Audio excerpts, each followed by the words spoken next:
all a relationship that is going to generate gender-based violence.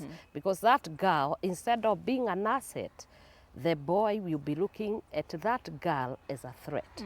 And that's why I'm saying, when I speak about the boy child, I'm actually advocating the case for the girl child. Oh, interesting. And of course, we are hoping to be here once again at some other time to talk about the role of the girl child. You bring in a very important point. But Richard, Pastor Dorcas here is talking about how she asked the question that why the boy child? And now the question that most are asking is that why is the empowerment of the boy child so controversial? Thank you, my friend. Like Your Excellency has mentioned, and I think taking note of what her organization stands for, I like one particular quote in her branding, a dignified future. You cannot ignore the need to place emphasis on the point. There's a need for a dignified future for the young man.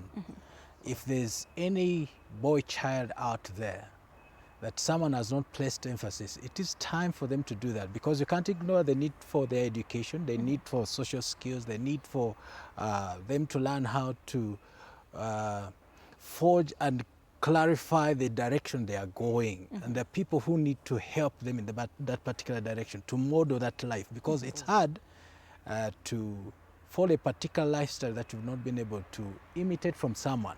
You need to observe someone who could come alongside them to show them this is the direction we're going. Like Mama is talking about the boy child. I think there's a need for men to come alongside to help to model this life.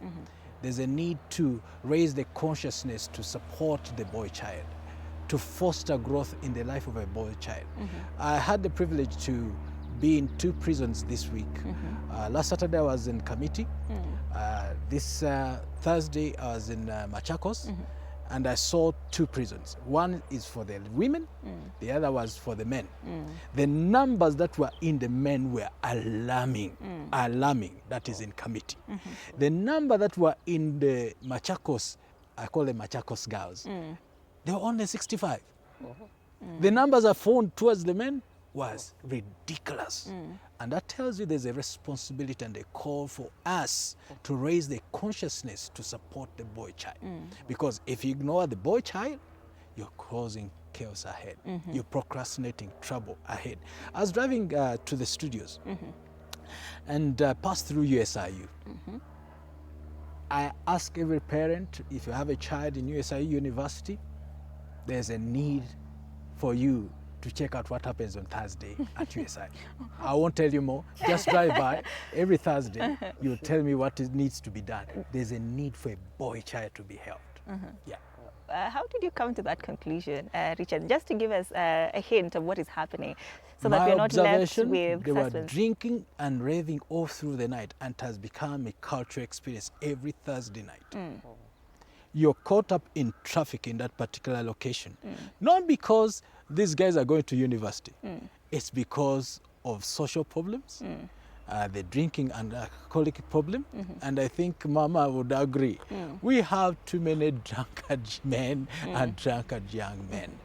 And this begins at that age quadrant, when they're transitioning from university into a place of responsibility, where they become fathers tomorrow, husband to someone tomorrow. And to tell the honest truth, we have a crisis and it needs to be redressed. I cannot procrastinate it. All right, Your Excellency, I know you're passionate about rescuing the boy child from, drugs, alcoholism, which you've seen you do, of course. And the councillor here is talking about what's happening with universities, boys. Do you think this is something of concern, really? And what attributes to this? In fact, he has raised a very pertinent issue about why you find the raving. You see, he has spoken about the boy child, but I'm very